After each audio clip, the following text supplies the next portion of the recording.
অনেক বছর আগের কথা, আমাকে একবার জিনেরা দাওয়াত দিছে। জিনেরা মাহফিলের জন্য দাওয়াত দিছে। তো আমি ওদেরকে বললাম, আমি তো বুঝি নাই, প্রথমত ধামতি থাকতো, আমি বুঝি নাই, তো জিনেরা দাওয়াত দিছে তো বুঝি নাই।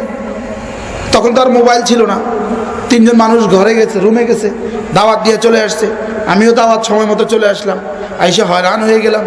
সব অদ্ভুত কাণ্ড কারখানা। তাই বললাম, আচ্ছা আপনারা আমাকে দাওয়াত কেন দিলেন?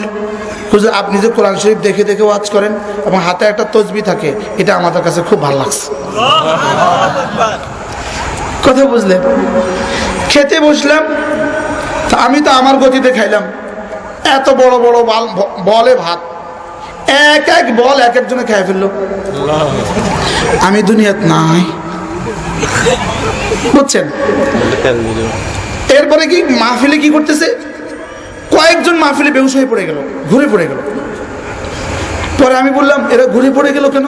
ওরা মিষ্টি বিতরণ করতেছিল, তো মিষ্টি বিতরণ করার সময় কয়েকজন ঘুরে পড়ে গেছে। ঘুরে পড়ে গেল, হুজুর ও বেশি নিছে, ও একবার ওখানে নিছে, আবার এখানে নিছে, একটা একটা লাগাই দিছে। কে লাগাইছে, কি হয়েছে, কেউ তো দেখে নাই, দাম করে পড়ে গেছে।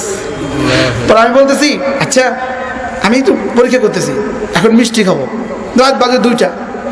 হুজুর এখন মিষ্টি আনতে সব দোকান বন্ধ হয়ে গেছে, এখন মিষ্টি আনলে আনতে হবে চুরি করে। এটা ঠিক হবে না, এটা কি হবে না, এটা ঠিক হবে না। হুজুরে চুরি করে মিষ্টি খাওয়াবে, এটা ঠিক হবে না। আচ্ছা আমি কি, আমার মাথা ব্যথা করে একটু তেল আনেন তো। একজন দিছে দৌড়, একটা তেলের বোতল নিয়ে আসছে। ওই যে ইন্ডিয়ান একটা লাল লাল কভারের একটা নবরত্ন আছে না, নিয়ে আসছে। আমি কোথেকে আনলেন? কলিকাতা থেকে নিয়ে আসছি। বারহাল কথার কথা, আমাদের ফেসবুকে যাদের হায়াত কাটে,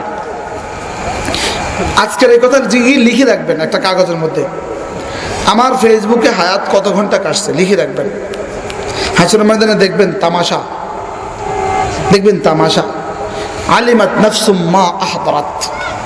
আমি বলি না আপনি ফেসবুকে হারাম করেছেন, বলি নাই, আপনি হালালই করেছেন। ফেসবুকে স্ট্যাটাস লিখছেন, দিচ্ছেন, শুনছেন, পড়ছেন, সব বৈধ, অবৈধ কিছু বলি নাই।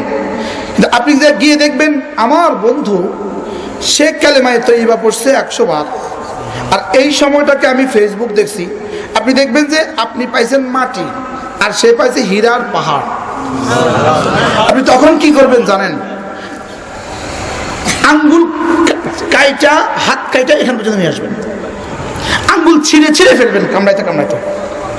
হ্যাঁ, আমি কি করলাম বলেন, কি বলবেন বলেন? আমি হারাম বলছি, হারাম করছি এটা বলি নাই।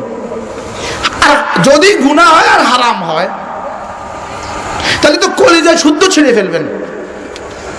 আর যদি গুনাহ না হয়, শুধু লাভ কম দেখেন, লাভ কম, তখন কি পরিমাণ আফসোস হবে।